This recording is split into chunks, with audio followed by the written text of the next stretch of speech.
A lot of startups are going into hibernation in this period, and understandably so. You've chosen a different path. Can you talk about what you're doing specifically around the city and why this was better than shutting down, essentially? Sure. I think myself, along with the rest of the team, appreciates what New York has done for us. The city's been great to us. I was born and raised in the city. And right now, there's obviously very little non-essential travel. So we quickly decided that the right thing to do was to not wait it out, redeploy our workforce, and leverage our core competencies, which are mobility and logistics to help with the relief effort. So we're focusing on three things. Number one, our mobility program, which, as you mentioned, was started with Langone. Now more than ever, with the hospitals stressed, we are doing a lot of the logistics and helping Langone move organs for transplant patients. And we're also even flying patients for clinical trials. And we're working with the leadership efforts of government agents who are part of the relief efforts to make sure that hospitals can get what they want when they need it.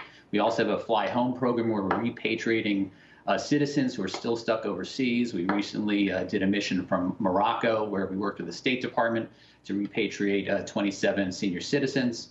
Beyond that, that was actually deemed a humanitarian effort, and the aircraft was a 737 donated by Rob Goldstein, the CEO of Las Vegas Sands. So we're very happy about that. Today, we also launched for our hospital partners, actually about a week ago, essential ground transport that's safe for doctors and equipment.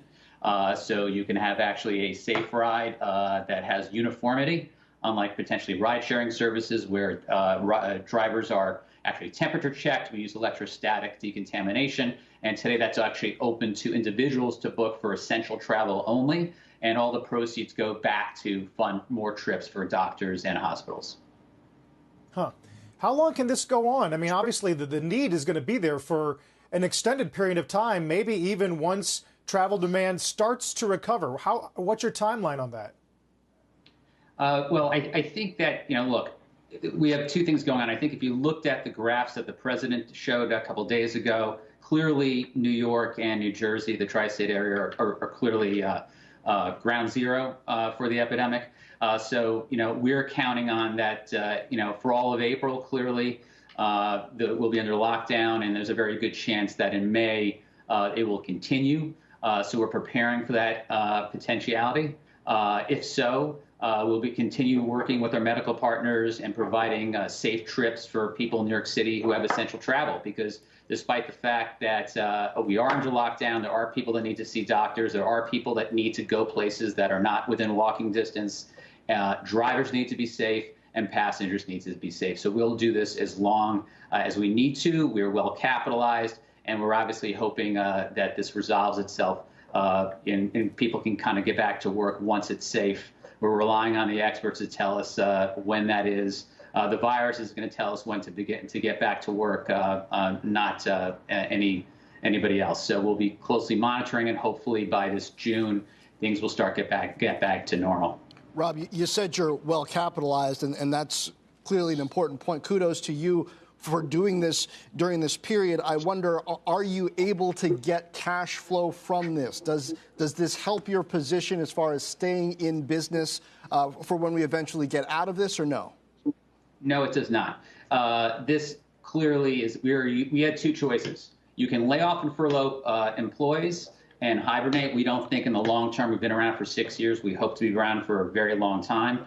That's not the right way to run a business. New York City needs us now. The hospital needs us. The hospital system needs us now, and they've been very good to us. So now's our time to focus on these relief efforts. Hopefully, we won't have to be doing it for much longer, but we're here for the long term. And then I think once we get back into a more normal mode, I think that our flyers and our customers and our partners will appreciate our contribution during this time.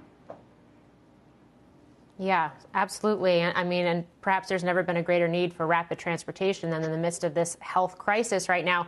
I just want to go back to your expectations for return to ridership post-outbreak and how quickly you think that will actually ramp back up. And we've had a number of CEOs tied to aerospace on our air, even just this morning, who suggested that they think it's actually going to take a while.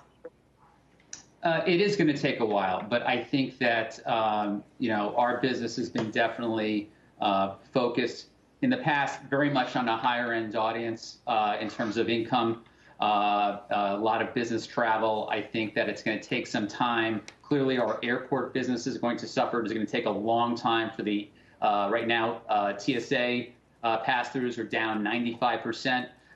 However, I think movement to leisure markets over the summer at some point will pick up, hopefully June. You're going to see a lot of travel stop overseas. We really believe that people are going to be spending time closer to home.